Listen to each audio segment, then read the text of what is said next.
Voilà, c'était pas prévu que je présente un travail aujourd'hui, mais le conférencier prévu a été bloqué en Asie centrale.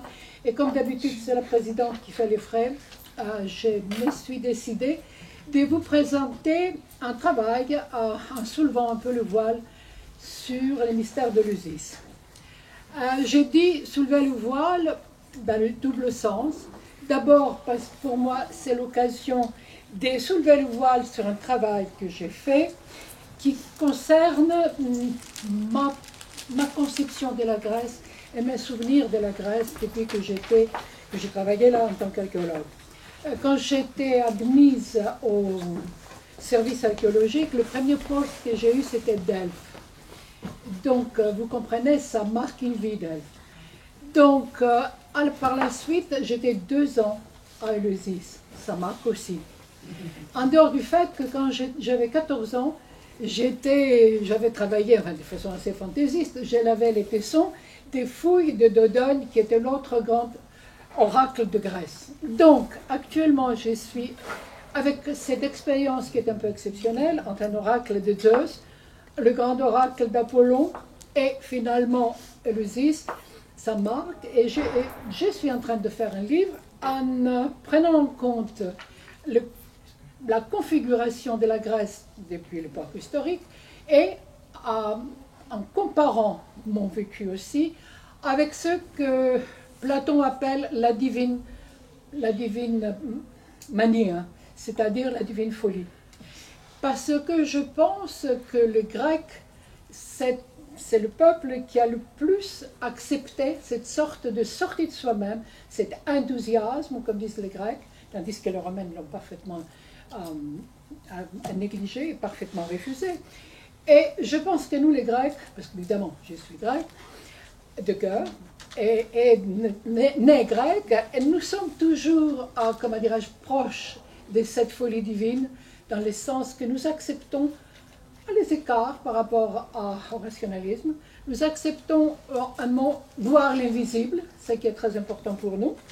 Et donc, ça c'est enlevé du voile. Donc, j'annonce ce que j'ai fait actuellement pour un livre, pour la série Terre humaine.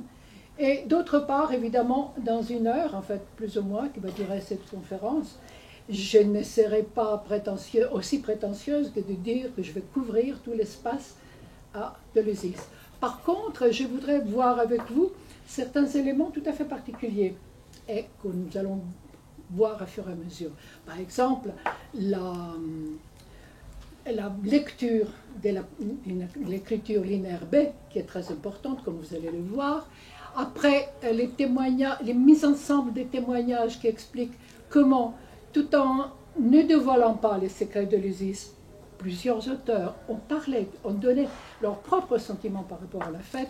Et finalement, mes propres sentiments, parce qu'on a vécu 2 ans à Eleusis, c'est vrai, qu'on l'a vu, et j'ai vu le site les jours de soleil, j'ai vu le site les jours des pluies ou de neige, j'ai vu le site le soir, et chaque fois je me demandais comment ça se fait, qu'est-ce qu'ils faisaient ces gens-là qui se retrouvaient par milliers, toujours quelque part à la fin septembre, début octobre, et qui sortaient, paraît-il, transformés.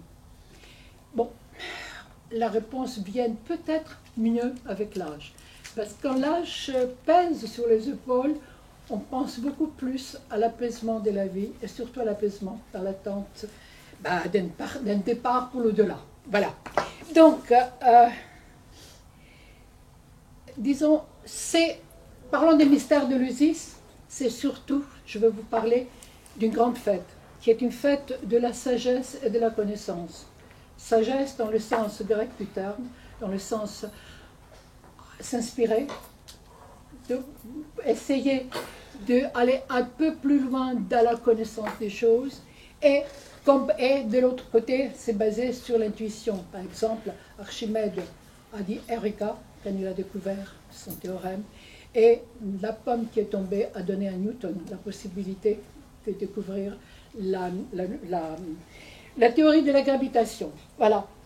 Donc, les Grecs de cette époque-là, donc à l'époque du 7e siècle avant Jésus-Christ, ils s'est retrouvés à Eleusis pour fêter une grande fête de connaissances, de sagesse et de connaissances, Et ils ont tenté de s'approcher des dieux du monde d'en bas, de dieux, comme on dit, chtoniens. Chtonien, ça veut dire sous la terre, en fait, en grec.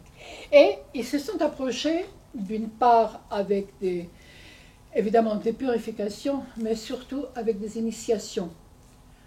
Donc, télété, on dit en grec, ça veut dire accomplir quelqu'un, faire en sorte que quelqu'un devienne plus complet. Bon, en latin, on appelait la même chose initiation, et nous avons repris le terme. En français, en langue latine et en français, ça signifie aussi passage. Téléti, c'est le perfectionnement, mais qui est aussi un passage, parce que pour se perfectionner, évidemment, il faut traverser un seuil, il faut passer ailleurs. Or,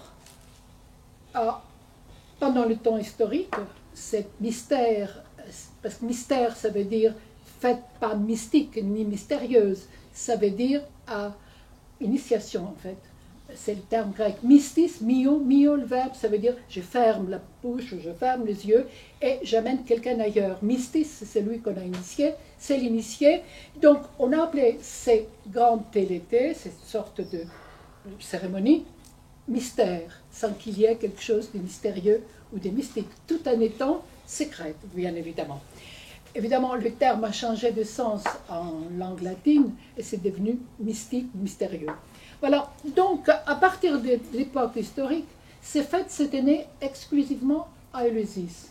Bien sûr, il y avait beaucoup d'autres fêtes liées à des dieux chtoniens, mais c'est Éleusis qui a eu la grande fête de deux déesses, de Déméter et de sa fille, et nous allons voir par la suite comment ça a évolué et pourquoi elle est devenue une si grande et importante fête à Éleusis même.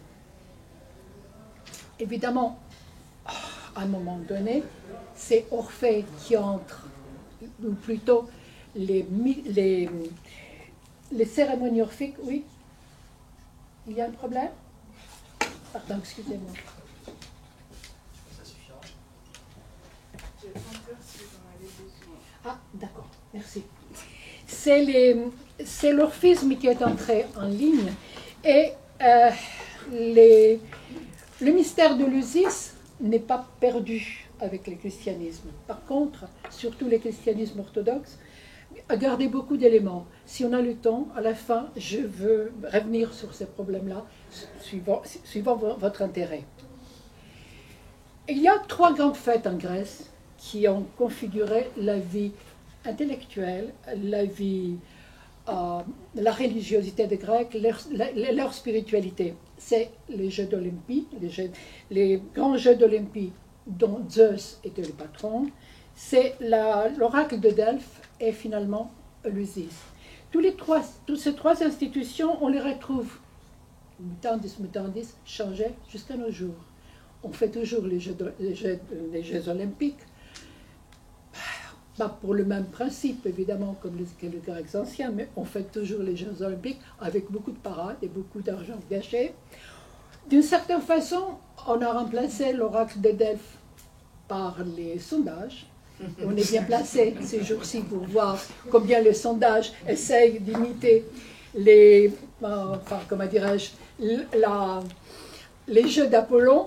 Et concernant Éleusis et le mystère d'Éleusis, je pense que le XXIe siècle, qui sera, paraît-il, un siècle de spiritualité, commence à se rapprocher de ce message. Bien évidemment, entre-temps, il y a l'éveil de l'Occident à toutes les philosophies orientales, ça qui se rapproche beaucoup d'Éleusis. Disons ça autrement. Éleusis se trouve entre les philosophies orientales et le monde occidental, entre une spiritualité à laquelle nous avons accès actuellement grâce à des recherches et grâce à notre propre éveil, et le rationalisme occidental qui diminue avec le temps et surtout avec le XXIe siècle. Disons, voilà qu'est-ce que disait l'hymne homérique à Déméter, que nous allons voir en détail, concernant le résultat des mystères d'Éleusis. Olvios, c'est le mot grec qui ça veut dire bienheureux. Bienheureux sont ceux qui ont vu les pratiques sacrées, susceptibles de conférer un bénéfice ici, et même lorsque quelqu'un disparaît dans le brume du souterrain. Donc, l'Usis, c'était d'une part des rites qui visaient, à l'époque, au 7e siècle, à l'époque du grand hymne homérique, qui visaient à rendre la vie des gens plus facile, d'une part, parce qu'ils donnaient la richesse, les céréales, et de nos jours encore, on comprend bien comment le céréal est une grande richesse, parce que la guerre en fait d'Ukraine risque de faire glisser dans la pénurie de céréales toute une grande partie du monde. Donc, les deux déesses, Déméter et sa fille, procuraient les céréales d'une part, et d'autre part, une sorte d'espoir pour une vie meilleure. Un peu plus tard, voilà comment Pindare, qui est un grand poète grec, originaire des Thèbes, voilà comment il voit, lui, les résultats des mystères de l'Usis. Je vous laisse lire, je pense que c'est assez lisible. Oui. Voilà. Et évidemment, lorsque Pindare dit qu'on a appris aussi les principes de Zeus, peut-être il fait allusion à Dionysos Agreus, dont on parlera tout à l'heure. Et finalement, Sophocle a écrit une tragédie qui s'appelait Triptolème, et c'est dommage qu'elle a été perdue, mais dans un fragment, vous avez aussi son point de vue. Bon, l'ordinateur a fait des misères, il a séparé le mot, mais je pense que vous pouvez reconstituer les textes d'une certaine façon.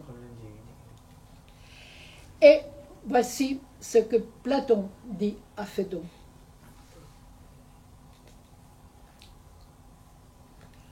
Vous voyez que la notion de purification, la notion d'initiation deviennent vitales pour ce monde-là. Et pour Platon, surtout pour Platon, parce que Platon, c'est d'une certaine façon le grand philosophe grec, mais de l'autre côté, c'est le grand anthropologue qui a su saisir le message de son époque et le transmettre d'une façon extrêmement précieuse pour nous, en fait. Voilà une photo de l'Usis. C'est l'angle nord-ouest, et vous voyez, malheureusement, quand on s'imagine que là, il y avait un énorme bâtiment, on est quelque part frustré. Moi, j'étais toujours frustrée quand j'étais sur place, que tout est plat. Et je me disais, il y avait jadis un énorme bâtiment. Où est-ce qu'il est? Et je pense que c'était un des grands empêchements. C'est le soleil vibrant de l'Usis face à la mer qui renvoyait l'air marin, et il n'y avait pas cette sorte de bâtiment qui devrait enfermer les futurs initiés, et je pense que c'est ça qui m'a énormément manqué quand j'étais à Eleusis. Voilà d'une certaine façon une maquette qui correspond à Eleusis à l'époque romaine. Vous voyez, le bâtiment, combien il est grand, c'est lui qui était autour de cette marche qui était creusée sur le roc, et voilà le plan qui correspond exactement à la même époque. C'est toujours l'époque romaine, à la fin de tout un parcours. Et je vous donne les dimensions de la grande salle, de la grande salle, qui est le Telesterion, là où avaient lieu les cérémonies. Et je vous donne les mesures, par souci de, comment dirais-je, d'exactitude, pas que ça compte.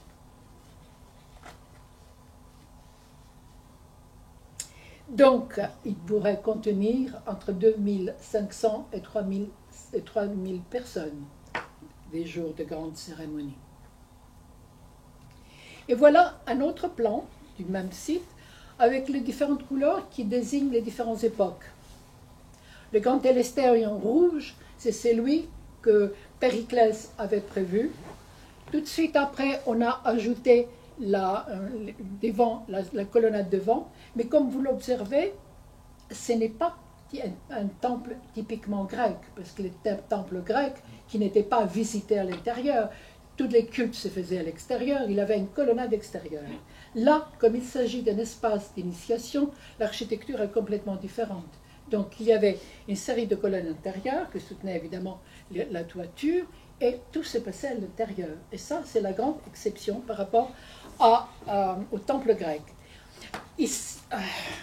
Comment faire maintenant? Je pense que ça marche. Là, c'est les grands propylées. Toute personne qui n'était pas destinée à l'initiation ou qui n'avait pas été initiée s'arrêtait là. Et il y a quand même un texte de Bolzani qui dit je suis arrivé devant le propylée, j'ai vu un rêve qui m'empêche de continuer.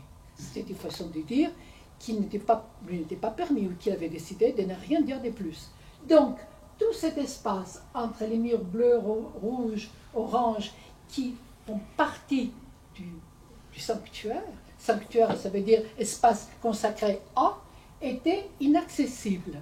Et comme vous voyez, et ça il faut le remarquer, le retenir, tous les sanctuaires est en bas de l'acropole. L'acropole est en haut derrière, toutes ces parties-là, je ne suis pas sûre que ça sorte. Voilà, toute cette partie-là, c'est l'ancienne acropole. Retenez ça, parce que ça va devenir très important, en fait, celle-ci. Bon, revenons maintenant aux fouilles archéologiques. On a, évidemment, le site, au début du 19e siècle, c'était un village construit sur les sites anciens. Et les fouilles ont commencé au début du 19e siècle, d'abord, en fait, par des étrangers, et par la suite par les services archéologiques grecs, et ils ont prouvé qu'il y avait une continuité dans les sites mêmes. Comme vous voyez, il y a une petite structure là,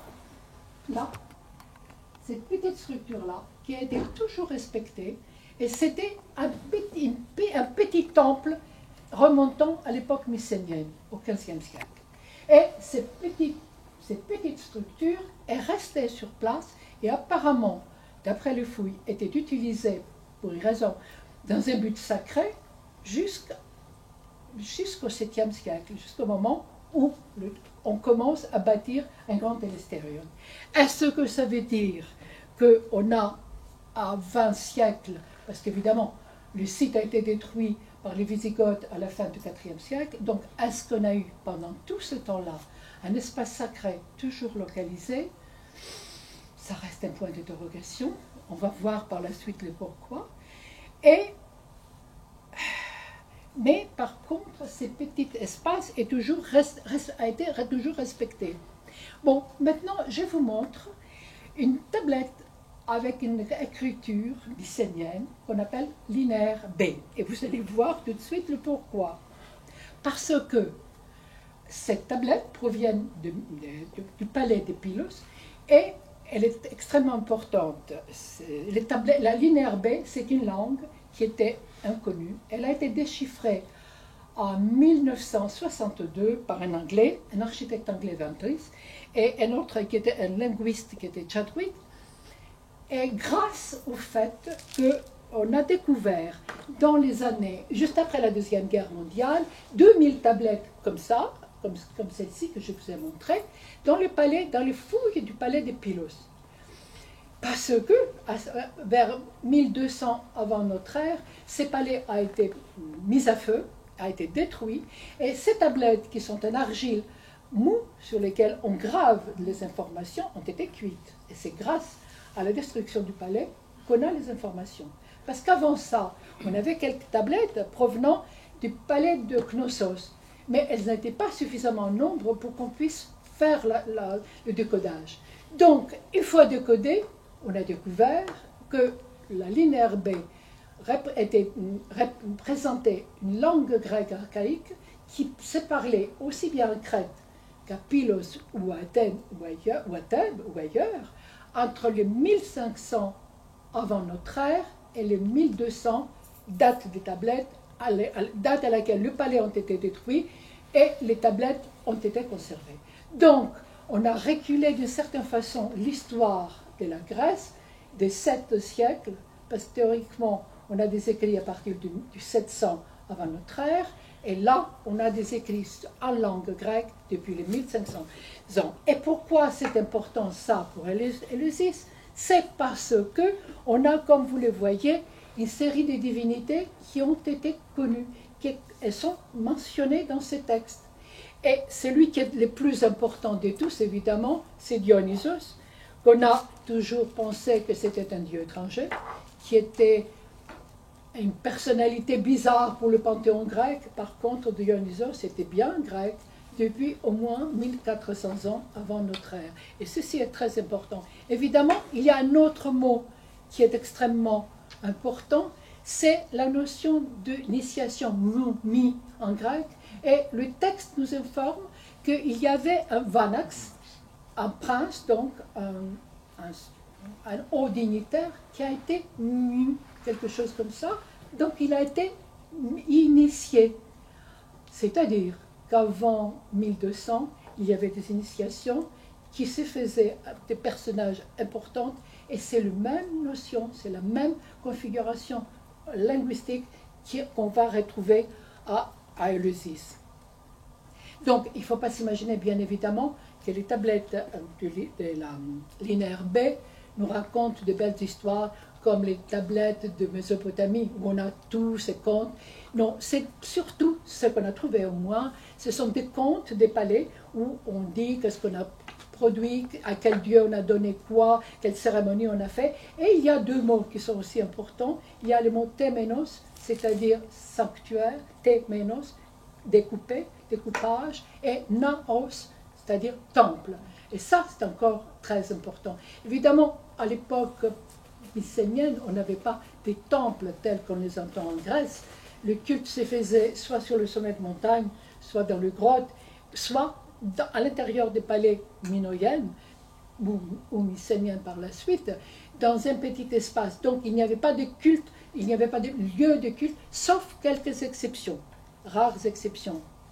Bon, le passage entre la deuxième et le premier millénaire, le passage donc entre le bronze et les fers, a été très douloureux pour la Grèce et toute la Méditerranée orientale, parce qu'il y a une destruction massive, et avant on pensait que c'était la descente des Doriens qui avait produit la grande catastrophe. Actuellement on sait, parce que la catastrophe était dans toute la Méditerranée orientale, donc impossible que ce soit les Doriens qui l'ont provoqué. Par contre, par les archives égyptiennes, nous savons que c'était le peuple de la mer. Qu'est-ce que ça veut dire, le peuple de la mer? C'est difficile de savoir. Voilà, au 7e siècle, au 9e siècle, on commence par contre, avant notre ère évidemment, on commence de nouveau à faire de nouvelles villes, parce qu'il y avait deux peuplements, enfin, aussi bien dans la Grèce que sur la Méditerranée orientale, et au 7e, 7e siècle, on commence à voir des traces d'installations dans les grands sanctuaires de Delphes et d'Olympie. Au 7e siècle, au miracle, les Grecs qui avaient quitté, qui avaient abandonné l'écriture linéaire, celle avec les petits signes, produisent le premier alphabet, à qui nous sommes toujours redevables, tout l'Occident leur est redevable, parce que les Grecs, quelque part, certainement, quelques marins, parce que quand la vie a repris au 9e siècle, il y a certainement des marins qui sont allés en Phénicie, et certainement au fond d'une taverne, ils ont vu les Phéniciens prendre des notes. Ils ont compris quand même que prendre des notes, faire de compte, c'est quelque chose de très utile. Par contre, l'avantage des Grecs, et là je me dis toujours, ça devrait être quand même quelqu'un d'exceptionnel, le bonhomme qui a su prendre un alphabet sémitique qui avait que de consonnes et transformer les consonnes légères en voyelles. Voilà comment on arrive à écrire et à parler dans toutes les langues européennes. Grâce à ces marins, enfin je suppose qu'il était marin pour se trouver en Phénicie, il a eu l'intelligence, tout en gardant la même série de mots, des lettres A, B, C, D, ben c'est la même, sauf que les A, il a traduit en A. Les E, il a traduit en E. Donc on a quand même, elle est arrivée, et comme la langue grecque a beaucoup de voyelles, il est arrivé à traduire, à adapter l'alphabet phénicien dans le même ordre, dans une autre langue qui était les Grecs, et à travers les Grecs, l'alphabet a voyagé à l'Occident. Donc, on a donc quelque part entre le 8e et 7e siècle les épopées homériques, donc l'Iliade et l'Odyssée, et le poème d'Hésiode, c'est-à-dire les travaux et les jours, et la grande cosmogonie.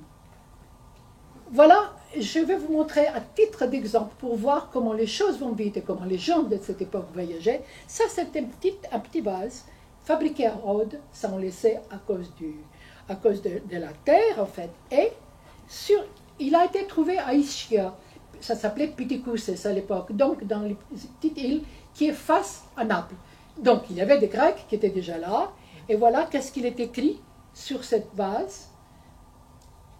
Et c'est quand même important de dire que la première écriture découverte jusqu'à maintenant en grec fait l'éloge du vin de Vénus et d'une certaine façon d'un petit état modifié de conscience. Ça a été trouvé quand même à l'autre bout occidental du monde grec, à Naples. Et voilà la deuxième inscription qui date aussi de la même époque. Et là, l'auteur a gravé, comme vous voyez, l'inscription sur l'épaule du vase, et il est quand même quelqu'un de très fantaisiste. Le vase est supposé parler et dire qu'il est destiné à être donné à celui qui a dansé le mieux. Donc, ça c'est un clin d'œil de ma part, la divine mania était quand même, comment dirais-je, en action bien avant Platon et bien avant toutes les grandes cérémonies hellénistiques grecques. Bon, évidemment, au départ, les mystères d'Éleusis, c'est un rite agraire. Et qui dit rite agraire, ce n'est pas une particularité grecque. On sait très bien que très vite après la découverte du néolithique, donc quand les gens ont commencé à cultiver, ils se sont posés des questions. Comment est-ce qu'on arrive à assurer la survie? Comment est-ce qu'on arrive à ne pas perdre les graines qu'on sème? Et donc ça remonte quand même au Proche et Moyen-Orient, dans la vallée de la Mésopotamie, parce que c'est là où l'agriculture a été inventée, donc quelque part autour du XIe siècle, XIe millénaire avant notre ère. Donc c'est là où on a commencé à se poser cette question. Et à partir de là, évidemment, en même temps que l'agriculture avançait vers l'ouest, évidemment, les rites agraires ont commencé à se répandre vers l'ouest aussi. Et qui dit rite agraire a dit quand même que, bon, on sème la graine, la germination s'est faite sous terre, la pousse bien au printemps, et après, on coupe à la faucille. On coupe les épis. Et ça vous rappelle quand même, comment dirais-je, toute la mythologie grecque. C'est Chronos qui a été aux faucilles émasculé pour que ses fils puissent vivre. Donc vous voyez combien les Grecs ont transformé les choses et comment ils ont transformé un rite agraire en une cosmogonie. Donc, et par la suite, évidemment, une fois les graines ramassées, on ne pouvait pas les garder comme ça au soleil. On avait construit des grands récipients et on enterrait les récipients, on mettait les graines là pour les préserver surtout des rongeurs. Et en Égypte, par exemple, où la terre est humide, et ils ne pouvaient pas, à cause du Nil, bien évidemment, ils évitaient d'enterrer, ils avaient des problèmes de rongeurs, et c'est la raison pour laquelle ils ont adoré les chats, parce que les chats et les rongeurs font toujours bon ménage pour le paysan et l'agriculteur. Bon, par contre, disons, tous les calendriers festifs autour des céréales est à 4 époques. Disons, va avec les solstices et les équinoxes. Par contre, dans les climats grecs, on a 3 saisons, au fond. On a un très grand été, un très grand espace de beau temps, un hiver moyen et 2 courtes saisons de 2 côtés. Donc, ils ont arrivé, et d'une certaine façon, le même calendrier des cérémonies et des fêtes est actuellement pour nous lié à la Vierge. Enfin, ce que vous appelez la Vierge, la catholique. Nous appelons la Toute Sainte ou la Mère du Christ. On viendra par la suite, peut-être, si on aura le temps. Bon, du point de vue de la mythologie, et aux marges de la mythologie et de l'histoire, on sait, à part Hérodote, que Déméter était une déesse pélasgue, c'est-à-dire une déesse qui remontait au pré-hellène. On reconnaissait quand même que c'était une déesse qui était plus ancienne que le grec. Même si le nom de Déméter semble tout à fait grec, ça veut dire la mère terre. Bon, D'autre part, Hérodote dit aussi que le culte des divinités chthoniennes est venu d'Égypte par les filles de Danaos, les 50 filles de Danaos, et ils se sont installés à Argos. Mais bon, c'est évident que le golfe d'Argos était une ouverture pour tout courant culturel qui venait du sud, comme par ailleurs le golfe qui est juste devant Éleusis. Par d'autre part, les premières cultes à mystère attestés sont en Crète. Alors, à l'époque où Rhea a enlevé Zeus tout fraîchement né, il l'a amené à Crète et il l'a confié au Courètes. Le Courètes, c'était un groupement de jeunes hommes qui jouaient toujours la musique et qui ont sauvé la vie de Zeus parce qu'en secouant des pièces en métal, ce qui veut dire qu'ils travaillaient les métaux, ils ont couvert les cris du bébé. Et Zeus était sauvé, donc Cronos ne l'a pas avalé. Et bon, donc là, on avait cette sorte de rite mystique qui, par la suite, le lien, on suppose actuellement que le rite de l'Élysée sont venus de Crète ou des îles de la mer Égée.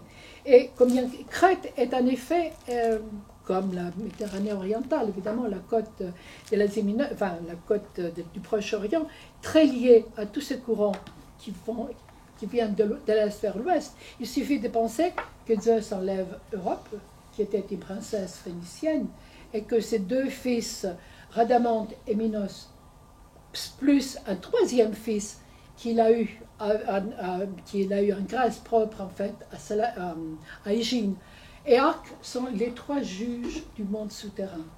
Donc vous voyez comment l'ensemble, en fait, bascule, comment les mythes expliquent bien, tout en déguisant les réalités historiques.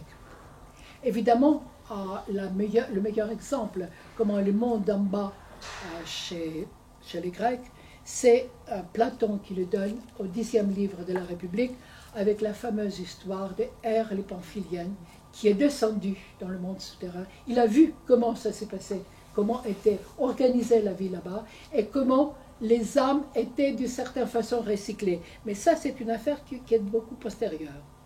Évidemment, l'autre grande question qui se pose, c'est la question de l'immortalité de l'âme. Je pense que depuis le Paléolithique, les gens se sont posés la question de l'immortalité de l'âme. Nous savons actuellement qu'à Sanishar, quelque part, disons, dans les montagnes de l'actuel Iran, on a découvert des tombes de l'époque paléolithique où on avait enterré un jeune homme avec des fleurs. Et ça, c'était une découverte qui s'est faite au Musée de l'Homme, comme nous étions encore avec Muriel Terre. C'était Madame Leroy-Gourand qui avait fait des analyses palynologiques, c'est-à-dire elle a pris la terre de la tombe, elle a fait des analyses, et dans cette terre, il y avait des pollins. Et en étudiant le pollin, on a découvert que la tombe de ces gens de 40 000 ans avant notre ère provenait d'une dizaine de fleurs de la région, mais surtout de plantes médicinales. Donc, est-ce que c'était un hommage à la personne? Est-ce que c'était un hommage à sa capacité d'être un guérisseur à travers les plantes?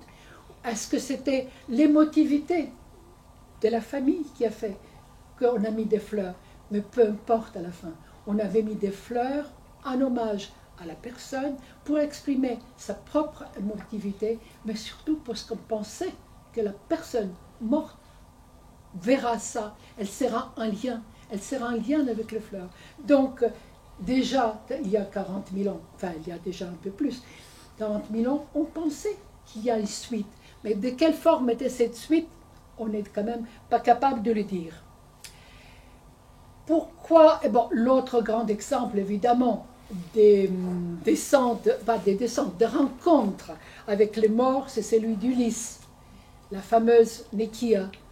Parce que là, bien évidemment, on parle en quoi Ulysse a fait revenir le mort pour avoir des informations, mais on ne dit pas que c'est quand même un premier exemple de ce qu'on appelle, entre guillemets, trait de guillemets, chamanisme, voir l'invisible. Ulysse a vu des âmes de mort qui n'était pas visible.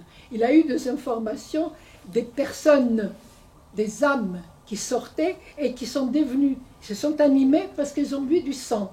Donc elles avaient besoin de revivre. Bon, tout ça c'est pour vous mettre un peu dans l'ambiance, pour vous dire pourquoi Éleusis est importante. Et pourquoi, en fin de compte, les gens de cette époque s'adressaient au Dieu souterrain. Parce qu'ils disent Dieu souterrain, il y a une grande souffrance. Ces dieux manquaient quand même le soleil. Donc, ils connaissaient la souffrance. Et qui connaît la souffrance est plus facile d'approcher, est plus facile de l'aimer. On ne peut pas aimer Zeus, parce que Zeus est violent. Zeus est un dieu de soleil, mais ce n'est pas un dieu qui peut provoquer de l'émotion. Par contre, le dieu qui descendait sous terre, d'abord, ils étaient plus attentifs aux vœux des gens, et après, ils avaient souffert. Donc, ils connaissaient ce que c'est la souffrance, et ce que ça pourrait être la souffrance de partir du monde du soleil.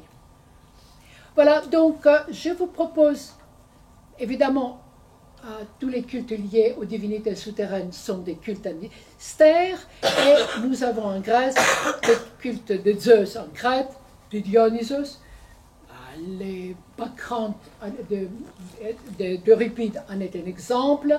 On avait Décate, la déesse lune, d'Orphée, que nous allons rencontrer par la suite, d'Isis, de Cybèle, ainsi de suite. Et je vous propose une première définition de ce que pourrait être un culte à mystère. Il y a deux éléments qui sont importants. D'abord, que ce sont des mythologies dissidentes, c'est-à-dire différentes de la mythologie du soleil, de 12 dieux d'Olympe. C'est quand même dissidente, d'une part. Après, elles sont toujours liées aux idées et aux peurs les plus profondes de l'être humain.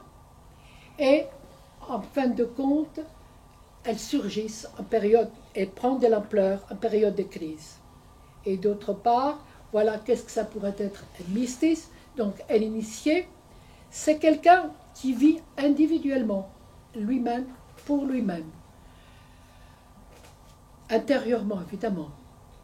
Ces cérémonies qui sont particulières, c'est tel était ces cérémonies qui l'amenaient quelque part, hein, comme on a dit, et qu'il y a des mythologies qui sont forgées tout autour et qui s'expriment par une narration imagée, donc ces grands hymnes, ces grandes histoires, mais en même temps, il y a une mise en scène qui est obligatoire pour que la parole prenne forme, parce qu'on devient initié par les regards, par l'écoute, et évidemment, en fin de compte, par ces sentiments qui est indicible, que chacun vit pour lui-même. Et c'est ça, peut-être, la vraie notion d'initiation. Ce qu'on vit soi-même, par rapport à une cérémonie qui est commune pour tous. Voilà maintenant, comme tout mystère implique une forme d'enthousiasme, de sortie de soi-même ou de réception du divin, je vous propose de voir ensemble le texte qui pour moi est fondamental concernant la divine mania, cette sorte de sortie de soi-même, cette sorte d'enthousiasme. Platon dit qu'il y a deux sortes de mania, donc de folie, l'une qui est provoquée par les maladies, et les Grecs savaient très bien, parce que déjà les grandes écoles de médecine étaient passées par là. On connaissait par exemple les maladies sacrées, en fait, et ainsi de suite. Et il y a l'autre folie qui provient des dieux. Et il énumère ces folies, ces manies venant de Dieu. Il dit il y a la manie divinatoire. Bien évidemment, c'est tous les dieux qui ont des pouvoirs divinatoires. C'est Zeus, c'est Apollon, c'est tous les devins individuels qui ont été quand même nombreux dans le monde grec, qui sont devenus moins nombreux dans le monde romain, parce que les Romains préféraient la divination par les objets. Les objets et pas du tout l'enthousiasme. Il y a par la suite la manie télestique, et c'est celle qui nous intéresse. C'est la manie, cette folie qui s'empare des personnes lorsqu'elles font une cérémonie, lorsqu'ils participent à une cérémonie d'initiation. Et c'est celle qui nous intéresse. Après, il y a la manie de muse, parce que quand la muse s'empare de l'âme d'une personne, la personne sort de son quotidien, elle devient inventive, elle devient poète, elle devient artiste, elle devient astronome, elle découvre le ciel, elle fait de cosmogonie. Et ça se fait sous l'impact des muses, ce que les Grecs appellent les muses, qui sont, je les rappelle, les filles de mnémosine, c'est-à-dire de mémoire. Donc, c'est grâce à la mémoire et aux idées, à la tradition qui est incorporée, qui est intégrée, que le muse, s'exprime l'influence des muses. Et enfin, c'est la mania qui émane d'Eros, d'Aphrodite, et c'est la mania, c'est l'amour d'abord qui est pour le beau, pour la beauté, et qui devient finalement la connaissance de la beauté absolue. Et c'est c'est la mania des philosophes. Pour les Grecs, entre la philosophie et la théologie, il n'y avait pas une grande différence, comme c'est le cas actuellement, évidemment. Les Grecs n'étaient pas des laïcs. Pour tous les Grecs, la philosophie contient toujours une partie de théologie, et la théologie est toujours philosophique. N'oublions pas par ailleurs que Platon avait fondé l'académie, et l'académie était dédiée aux muses. Donc il ne faut pas s'imaginer, par exemple, que Platon n'était pas une personne pieuse. Il était très pieux. Même disons, Aristote, qui était quelqu'un de beaucoup plus rationnel, les lycées d'Aristote étaient aussi dédiés aux muses. Donc c'était des institutions aux marges de l'université, enfin de l'école philosophique et du culte des muses. Voilà, à la fin, j'ai mis pour vous la définition que donne Platon en Phèdre concernant justement la mania télestique. Et ça, c'est pour nous très important. J'avance. Là, c'est un texte de Ion, juste pour comprendre comment les muses s'emparent de l'être humain et l'être humain devient possédé.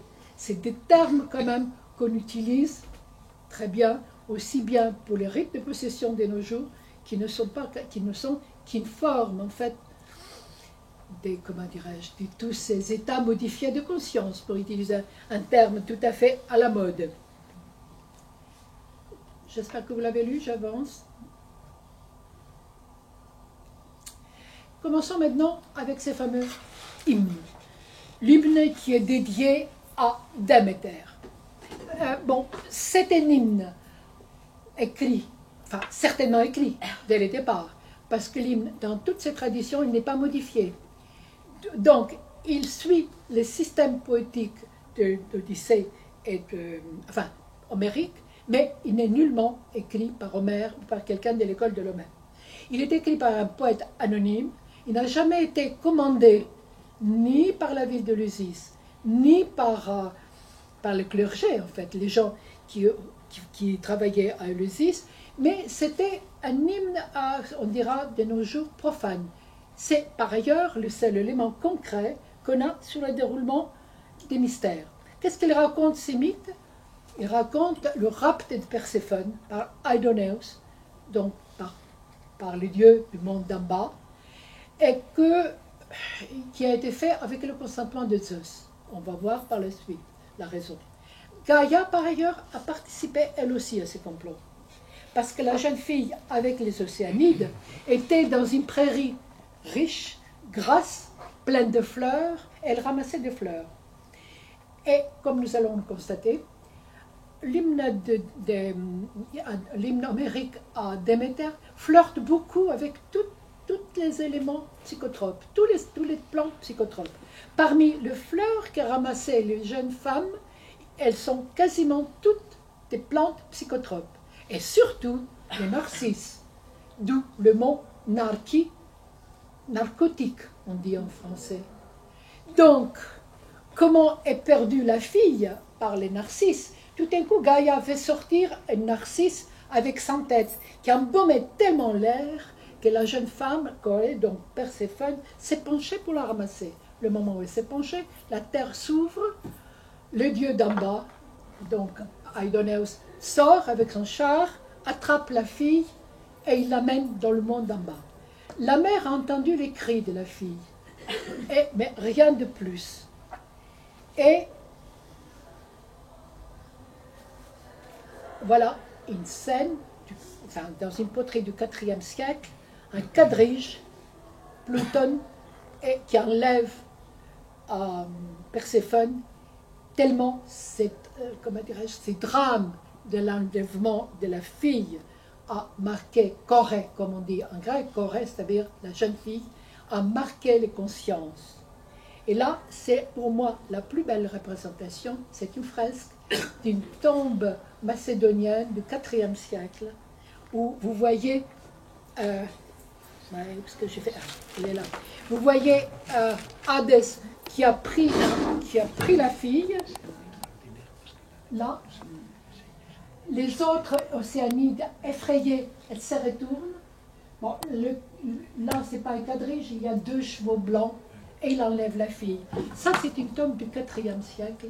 Et pour moi, évidemment, l'image n'est pas aussi mouvante que quand on est sur place. Et ça s'appelle la tombe de Perséphone, cette tombe-là. Et donc, aussitôt que la mère a entendu les cris de la fille, elle a pris des torches, elle a commencé pendant 9 jours à parcourir le monde dans l'espoir de retrouver sa fille. Mais personne ne pouvait l'informer où était la fille. Le 10e jour, Hécate, cette divinité lunaire, qui est aussi une divinité chthonienne, arrive elle aussi avec une torche, et elle lui propose d'aller demander conseil au soleil, parce c'est lui qui voit tout. Elles sont donc allées voir le soleil, qui leur dit, oui, j'ai vu, il dit, c'est Pluton qui a enlevé Perséphone, avec le consentement de Zeus, parce que quand le monde a été partagé, quand les pouvoirs ont été partagés dans le monde, évidemment, chez les Grecs, comme chez tous les peuples du monde, que ce soit en Sibérie actuelle ou en Amérique latine, le monde est partagé sur 3 niveaux. Il y a le ciel, le monde visible, il y a la terre sur laquelle planent les êtres humains, et il y a le souterrain. Or, quand les 3 dieux, les 3 premiers dieux, Zeus, Poséidon et Pluton, ont partagé le monde et les pouvoirs, Pluton a pris le monde d'en bas, et le partage, paraît-il, n'était pas bon. Donc Zeus a dit, eh bien très bien, puisque si tu veux une récompense, je te cède ma fille, tu prends ma fille et tu fais d'elle ton épouse. Et on va voir les conséquences de cette affaire.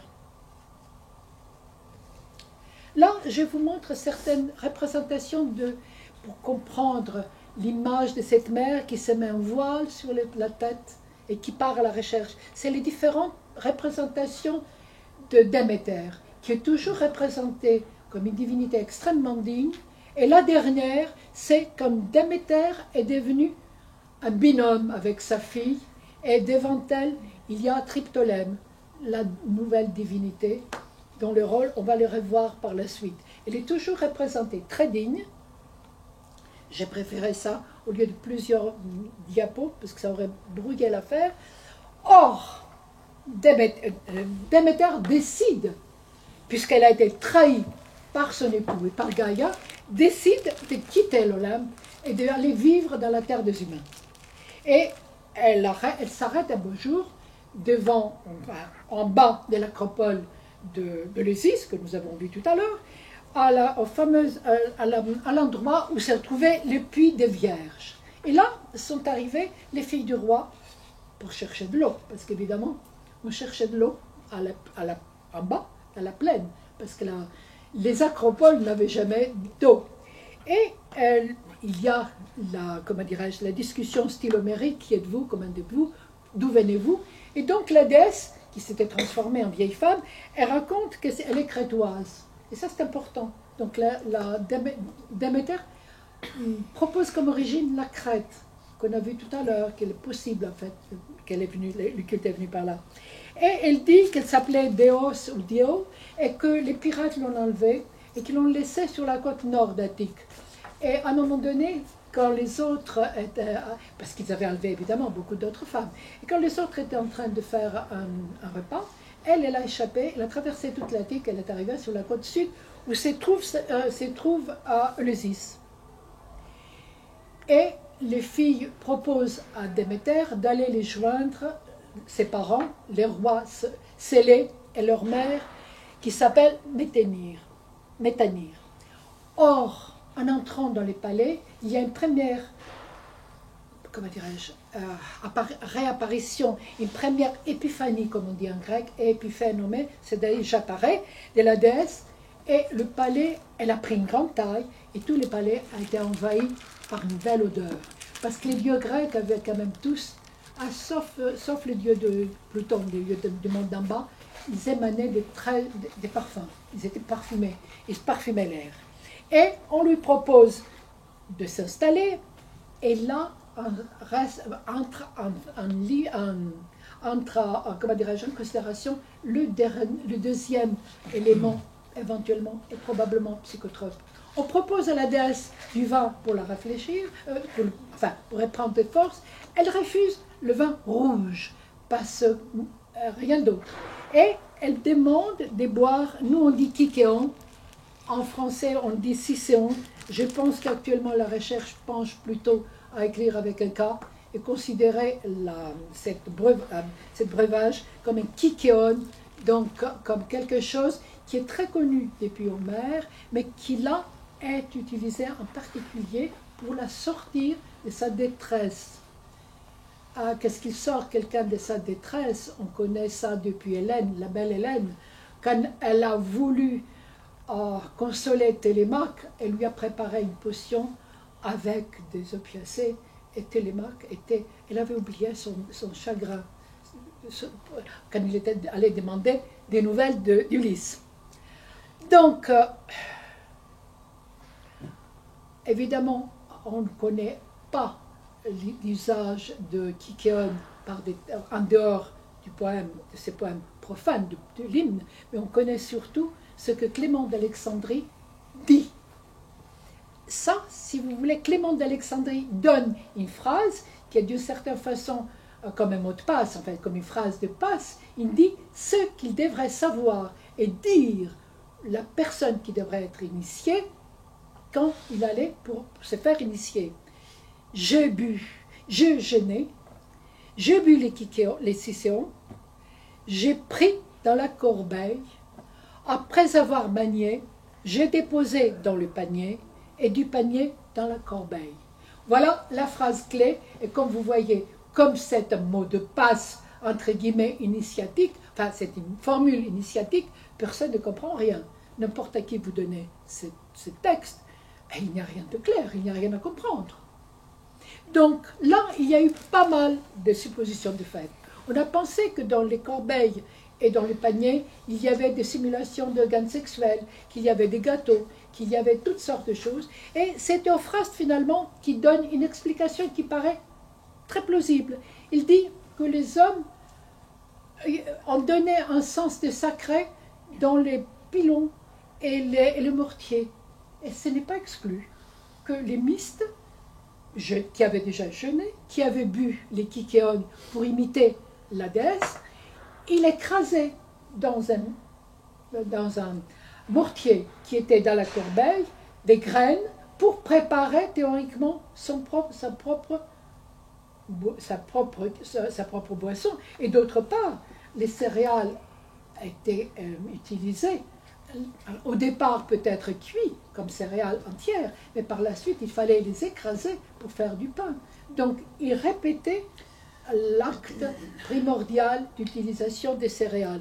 Et c'est Théophraste qui témoigne de ça, et comme vous le savez, enfin, je vous rappelle, Théophraste a succédé à Aristote au lycée, donc c'était quelqu'un qui connaissait parfaitement, il est connu pour avoir connu les plantes, il nous a laissé des écrits sur toutes les plantes utilisables, et surtout les plantes médicinales de la Grèce, et c'est quelqu'un qui a beaucoup fréquenté la paysannerie, la campagne, et qui a certainement vu faire et vu réagir. Voilà une autre poterie. Celle-ci date du deuxième millénaire avant notre ère et proviennent des îles. Mais elle s'appelle Kernos, la poterie. Elle est faite de godets dans lesquels on mettait différentes graines. Et là, voilà, la même poterie, c'est des modèles peints d'après les tessons qu'on a été trouvés sur les fouilles, qui faisaient partie du rite de l'Isis. Apparemment, en dehors de tout, on faisait circuler à travers les personnes destinées à l'initiation ces kernis, ces poteries, dans lesquelles il y avait toutes les graines. Et cette sorte de différentes graines rassemblées, on va la retrouver, si on a le temps, tout à l'heure. Alors, la déesse entre dans les palais, on lui confie, comme elle avait l'âge d'une vieille femme, on lui confie d'être nourrice du jeune prince d'Amophone, qui était né très tardivement et enfin, à l'époque, c'est comme ça que ça se faisait. Même disons, jusqu'au XVIIIe siècle, dans la société française, c'était des nourrices qui élevaient les enfants des rois. Donc, Déméter trouve que l'enfant était beau, et elle le traite comme Achille a été traité, la déesse loin d'Ambrosie, et il le fait dormir dans le foyer. Donc, il essaye de le purifier par le feu. Et comme l'enfant grandissait très vite, la mère, la Métanire, très inquiète, elle est allée un soir voir qu'est-ce qui se passe. Elle a vu l'enfant dans le feu, elle a hurlé, la déesse se fâche, elle jette l'enfant, elle part. Bon, il y a une deuxième épiphanie, la déesse sort dans sa magnificence, encore une fois grande de corps, mais belle et parfumée, et elle dit, je veux partir, je ne veux plus être au palais, il faut que le peuple de l'Isis me construise un bâtiment en moi et que je vais vivre là-bas. Quelle est l'explication qu'on puisse trouver dans cet acte bizarre? Parce que tout de suite après, la terre cesse de produire des céréales, tout se dessèche et les gens risquent de mourir. Pourquoi la déesse, tout d'un coup, après que cet enfant lui était retiré, décide de punir les humains de l'approvisionnement en céréales?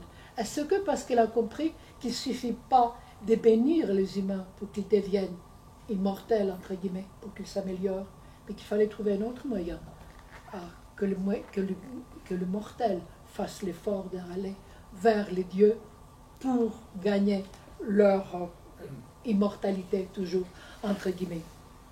Et donc, la terre dessèche, les humains mouraient, et évidemment, ils n'offraient plus de sacrifices aux dieux.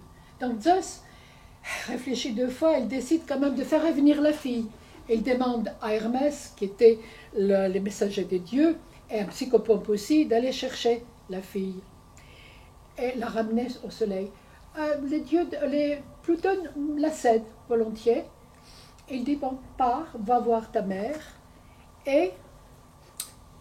Mais juste avant de partir, tandis que l'image montre quand même qu'ils avaient consommé un peu le mariage, il lui propose des graines de grenade, qui est la plante aussi bien de mort, mais aussi la plante du mariage.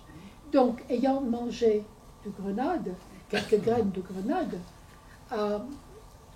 Perséphone était obligée de revenir, parce que qui goûte la nourriture des enfers est d'une certaine façon prisonnier des enfers, et d'autre part, qui consomme les mariages est obligé aussi de vivre avec. Pardon. Voilà une autre image de Perséphone et d'Hadès avec une gerbe de blé, une gerbe de plantes qu'on suppose que c'est la rue de Syrie, donc encore une plante psychotrope. On est à plusieurs plantes. Évidemment, il y a un coq qui annonce le jour et qui est quand même dans l'ambiguïté entre la vie et la mort, entre la mort et la vie plutôt. Et là, c'est une scène très tendre. Perséphone sort du monde d'en bas, elle est toute blanche, parce que le soleil ne l'avait pas vue. Et la mère la traite, la prend sur ses genoux comme un enfant. Donc vous voyez, l'imaginaire des gens, traduit en poterie, ça devient quand même émouvante. Et évidemment, il y a il y a ici des gens avec qui participent, enfin, la famille de la famille royale de Ulysses, et sur l'autre côté, dans l'autre bout, il y a Hermès, reconnaissable par son pétasse, en fait, son chapeau. Voilà le bonheur de Déméter qui, tout d'un coup, évidemment, seulement quand Rhea a été garante que la fille va rester 2 tiers de l'année sur terre avec la mère, 1 tiers avec les maris, Déméter permet que la nature fleurisse de nouveau, que les gerbes de blé sortent de la terre, et vous avez quand même la belle inscription Éleusis au-dessus de la femme assise, qui est Déméter, et de l'autre côté, probablement, c'est Triptolème avec une corne d'abondance et du blé, et en haut, l'inscription dit Eniaftos, c'est-à-dire Déméter donne la richesse de l'année aux humains. La richesse de l'année, Eniaftos, c'est l'année. Et même Pluton, même le dieu du monde d'en bas, profite de cette grande bonheur. Les gens lui reconnaissent quand même que d'une certaine façon participe lui aussi à la richesse sur terre, et depuis on l'appelle Pluton, ce qui veut dire en grec richesse. C'est le dieu d'en bas qui est néfaste parce qu'il reçoit le mort, mais c'est aussi lui qui renvoie aux humains, aux vivants, les céréales. Donc c'est Pluton et pas du tout un dieu néfaste. Ça, c'est pas une des meilleures représentations de la mère, de la fille qui entoure Triptolème, probablement, oui, Acros, mais plutôt Triptolème, qui sera mandaté par Déméter d'apporter l'agriculture, les céréales et partout dans le monde, et il est supposé d'avoir inventé les moyens de travailler la terre. Voilà Triptolème en train de partir sur un char ailé ou tiré par des serpents. Je vais vous faire, enfin, vous connaissez tous la symbolique du serpent, qui est quand même l'animal par excellence, qui est entre la terre, le souterrain et le monde d'en haut. Et il part, les 2 déesses l'entourent et lui donnent des gerbes de blé pour qu'il transmette ça partout dans le monde. Bon, jusqu'à maintenant, dans ces mythes que vous venez dans ces narrations de l'hymne que nous avons fait, il n'y a pas question d'Athènes, du tout. Donc, c'est la narration de mystère de Éleusis telle qu'il se faisait à Éleusis elle-même. Athènes n'était pas du tout dans le contexte. Comment ça se fait donc qu'à tout un coup, les mystères d'Éleusis deviennent la grande fête athénienne? C'est grâce à 3 personnes qui sont parmi les 7 sages de l'Antiquité, et ça, il faut toujours se souvenir que les mystères d'Éleusis sont devenus une fête athénienne. Il y a d'abord, Éleusis était toujours revendiqué par Mégare, qui était une grande ville, et Athènes. Et donc, les mystères l'hymne que nous avons vu brièvement, il a dû être fait pendant un moment où Éleusis n'était plus lié à Athènes, mais il était passé du côté de Mégare. Donc, Solon, c'est Solon qui fait libérer, qui fait revenir Éleusis à Athènes. Comment ça s'est passé? Disons, Mégare était une ville beaucoup plus importante qu'Athènes à l'époque. Et évidemment, il s'intéressait à occuper Salamis, l'île qui est à l'entrée du Golfe, et Éleusis, parce qu'Éleusis c'était la grande plaine en Attique. L'Attique est quand même un pays très sec, donc c'était la seule plaine. Et les Athéniens, à 2 ou 3 reprises, avaient perdu la guerre face à Mégara. Ils avaient fait une loi selon laquelle on ne devrait plus solliciter les Athéniens à faire la guerre, sinon la personne qui sollicitait les Athéniens à faire la guerre était condamnée à la mort. Or, un beau jour, Solon, qui était, on dirait de nos jours, un grand patriote, il a décidé de tricher. Et comme il était poète, il a rédigé, il a préparé un poème, il s'est habillé d'une façon théâtrale, il a couru dans l'ecclésia, donc dans la réunion du peuple, il a commencé à énoncer son poème d'une façon tout à fait tellement étonnante que tout le monde s'est mis à pleurer, et tout le monde a pris les armes et on a libéré Éleusis. Éleusis est revenu dans les Girondes d'Athènes. Et là-dessus, à cette époque, Éleusis a été frappé par une grave maladie, parce que les Alcméonides avaient tué, avaient transgressé, en fait, d'une certaine façon, ils avaient commis le sacrilège de profaner les droits d'asile. Donc, Athènes était punie par les dieux, et Solon fait venir Épiménide. Épiménide les Crétois, ou Épiménide de Phaistos, c'est ce qu'on aurait pu appeler parfaitement, et je pense que même les plus rétractaires l'acceptent, c'est un grand chaman grec. Épiménide connaissait les plantes médicinales, c'était un courette, donc il appartenait à cette corps de personnes possédées par Zeus. Il est entré dans une grotte, il a dormi 23 ans, dit la tradition, et quand il est ressorti, bon, tout avait changé, mais pendant ces 23 ans, étant quand même en connexion avec le monde d'en bas, puisqu'il était dans une grotte, n'oubliez pas que la grotte fait toujours les liens entre le monde visible et le monde invisible, d'où quand même les grandes peintures des grottes préhistoriques. Je vais vous faire remarquer, les gens ne sont pas pour rien descendus au fond pour faire des peintures, les grandes grottes peintes en France et ailleurs. Et donc, Épiménide, qui, pendant son séjour dans la grotte, il était en contact avec Zeus, évidemment, et les autres divinités du monde en bas. Il savait comment faire des purifications, mais il était quand même quelqu'un de savant, parce que si on se fie aux écrits de Plutarque, de Pausanias, d'Aristote, c'est quelqu'un qui avait écrit beaucoup de livres. Et c'était un de 7 sages de la Grèce ancienne. Et une autre personne exceptionnelle qui se retrouve dans le même contexte, qui est parmi les premiers étrangers à être initiés au mystère d'Éleusis, c'est Anacharsis. Anacharsis, c'est prince scythe qui est descendu à Athènes, qui est supposé aussi d'être un de 7 sages, parce qu'il y en a quand même plusieurs sages. Les 7 sages ont plusieurs configurations. Donc, les mystères d'Éleusis et Épiménide réorganisent avec Solon les mystères d'Éleusis. Et depuis, les mystères d'Éleusis profitent de l'épanouissement athénien et ils deviennent la fête universelle pour l'époque. Elles deviennent la fête où les empereurs romains venaient s'initier plusieurs siècles plus tard. Or, une autre personne qui, elle aussi, c'est un personnage exceptionnel, entre guillemets, un chaman grec, c'est Pythagore, qui est supposé d'avoir pris connaissance, d'avoir rencontré lui aussi Épiménide. Donc vous voyez, dans un contexte politique d'une part, mythologique de l'autre, on a une reconfiguration des mystères d'Éleusis qui deviennent la grande fête athénienne et qui se répand un peu partout dans le monde. Ben, j'espère que vous avez eu des détails.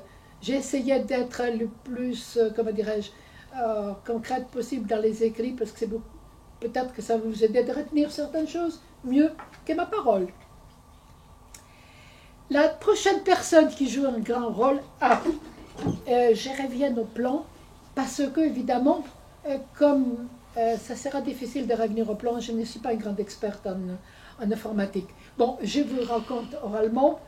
C'est l'époque où la petite bâtisse mycénienne que je vous avais montrée tout à l'heure entre dans un telestérium que Solon construit, parce qu'évidemment, il y a eu de plus en plus de gens qui s'initient.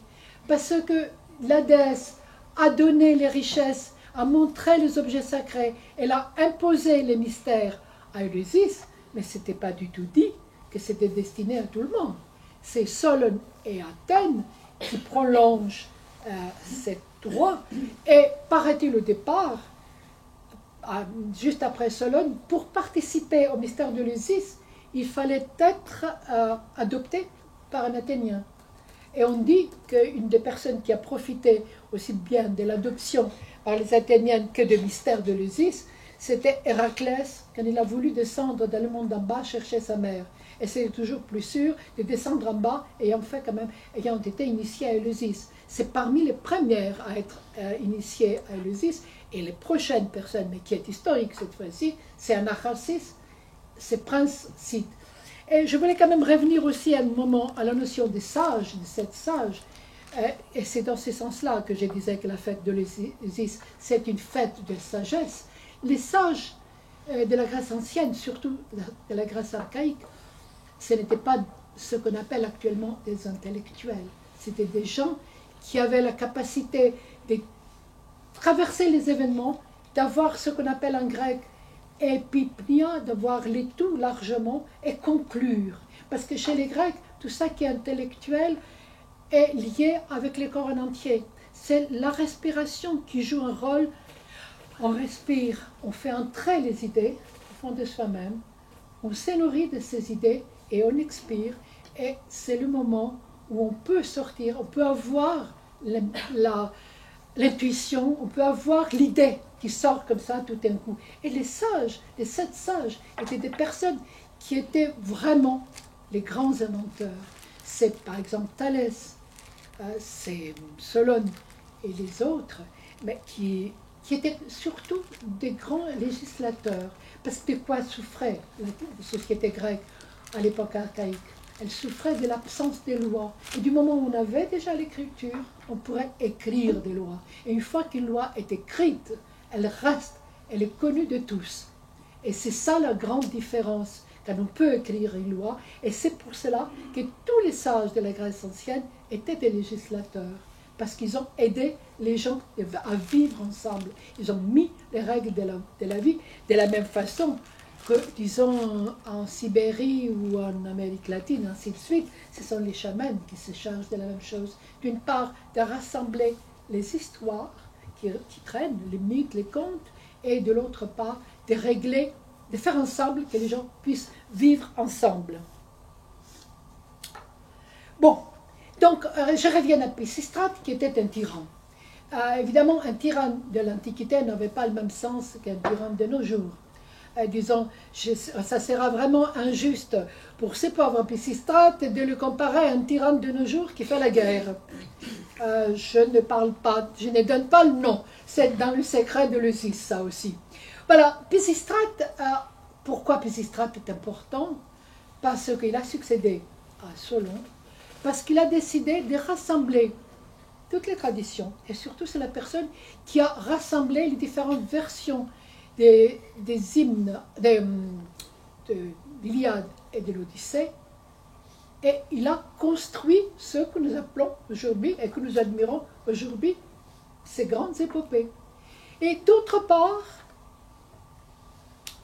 c'est lui qui a favorisé l'épanouissement du culte de Dionysos, parce que Dionysos c'est un dieu, bien sûr, un dieu mycénien, un dieu très ancien, sauf qu'au départ, il représente la végétation, les arbres, en même temps que Déméter représentait les graines, en fait les céréales, mais donc il était lui aussi chtonien. Mais d'autre part, c'est un dieu qui s'est fêté. Les premières fêtes archaïques de Dionysos étaient en décembre, janvier. C'était le moment où la nature commençait à se réveiller. Et c'était fêté avec des sorties d'imitation de sexe masculin surmesuré, ainsi de suite. Et finalement, à Athènes, à l'époque justement des Pisistrates, toutes ces fêtes débordantes de partout, avec des orgies, qui ne va pas du tout dire l'orgie actuelle. Une orgie ancienne, c'était un rituel. Et de toute façon, la sexualité n'avait pas... le christianisme n'était pas passé par là. Les Grecs n'avaient pas un problème avec la sexualité. On pourrait présenter des sexes masculins, mais ce n'était absolument pas obscène à l'époque. Donc, Pisistrate organise tout ça, et ils deviennent... Et on a les premières représentations théâtrales. Donc vous voyez l'importance de ces tyrans qui ne faisaient pas la guerre, enfin qui avaient un peu la guerre, mais pas beaucoup. Donc, à cette époque-là, naît aussi une autre personnalité qui prend de la jeunesse. C'est Orphée. Orphée supposait d'avoir inventé les mystères de l'Ulysse, supposait d'être venu des Thraces, ainsi de suite. Il n'en est rien. Orphée est mentionné pour la première fois dans la tradition grecque par un poète Ibikos qui vivait en Sicile. Et la première représentation de Orphée est sur une métope à Delphes, au trésor des Sicyoniennes. Donc c'est une personne, et il est représenté en tant que musicienne. Et Orphée, d'autre part, il est très mal adapté dans tout le reste de la mythologie. Preuve que c'est quand même une personnalité récente. Donc, de quoi il est connu Orphée? Orphée, jusqu'à l'époque hellénistique, il est connu comme quelqu'un, un grand musicien, un grand poète, un mage qui savait, grâce à sa poésie et grâce à sa musique, et ça on va revenir, parce que la musique c'est un des moyens à provoquer et à entretenir la divine manie, parce que c'est grâce à la musique et à la danse qu'on sort de soi-même, qu'on devienne, vous voyez, vous vous souvenez, Zorbas, les Grecs en fait, Anthony Quinn, comment il sortait de lui-même quand il dansait, et ça les Grecs le font toujours. Donc ce n'est qu'à l'époque hellénistique où Orphée descend aux enfers, parce que c'est une époque où tout le monde descendait aux enfers, et Orphée aussi. Et c'est ça qui est resté lié à Orphée, cette descente aux enfers. Et vous savez très bien qu'Orphée a joué un énorme rôle dans la culture occidentale. C'est peut-être le personnage le plus connu, mais c'est quand même quelqu'un qui était très jeune dans la mythologie grecque. Par contre, ça qui est important, c'est qu'à l'époque de Pisistrate apparaît l'orphisme. Probablement par des poèmes anciens regroupés et une partie des poèmes qui ont été écrits par une des personnes qui faisait ces rassemblements, ces mises ensemble d'Iliade et d'Odyssée. Donc, à cette époque-là, on a aussi un autre grand mouvement mystique, on dirait, c'est Pythagore. Mais Pythagore est en Sicile. Par contre, entre l'orphisme et dans les milieux athéniens, on arrive à configurer une sorte de mysticisme, comme on dit de nos jours, un grand mouvement qui va avoir à l'encontre de la cité officielle, qui célébrait le culte à travers les sacrifices, l'orphisme, ce qu'on appelle l'orphisme, que ce soit Orphée qui l'a créé, et contre les sacrifices, il impose la nourriture végétarienne, comme Pythagore par ailleurs, et il y a un gros changement. Et c'est probablement à ce moment-là où l'orphisme entre en contact avec les mystères de l'Ulysse. Et on verra la suite, en fait, qui est très importante. Donc voici Orphée, toujours. Et Orphée, il faut dire que c'est la personnalité qui a fait les passages entre les mystères grecs, les mystères de l'Ulysse surtout, et le christianisme. N'oublions pas par ailleurs qu'on parle toujours des mystères au christianisme, d'une part, et d'autre part, ça va très loin, mais pour moi, laissons, peut-être si on a le temps, on va en parler. Voilà qu'est-ce qu'il dit Héraclite quand même, qui était un philosophe de la fin du 6e et début du 5e siècle, par rapport au fait de Dionysos et l'obscénité, la soi-disant obscénité des spectacles. Donc, il met quand même en contact direct Hadès, donc le dieu d'en bas, les divinités d'en bas, et indirectement les mystères de l'Ulysse.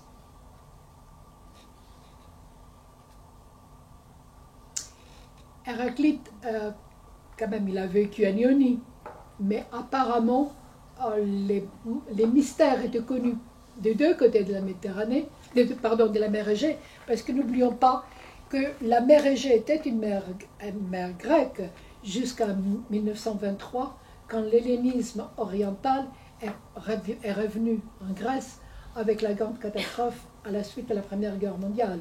Donc, la Grèce a perdu... Enfin, la mer Égée n'est plus une mer grecque, elle est partagée quelque part avec les Turcs. Voilà.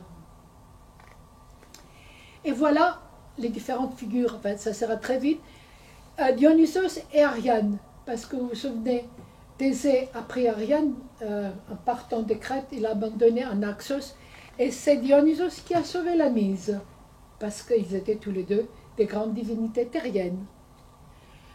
Dionysos complètement efféminé, tel qu'il est représenté dans la basse époque, qui n'est certainement pas Dionysos des Bacrantes. Et voilà encore un témoignage de Pindare qui met en contact la présence des Dionysos dans les mystères de l'Eusis. Et ça, c'est un secret des mystères de l'Eusis, parce que nulle part, officiellement, on ne parle de la présence des Dionysos dans les mystères.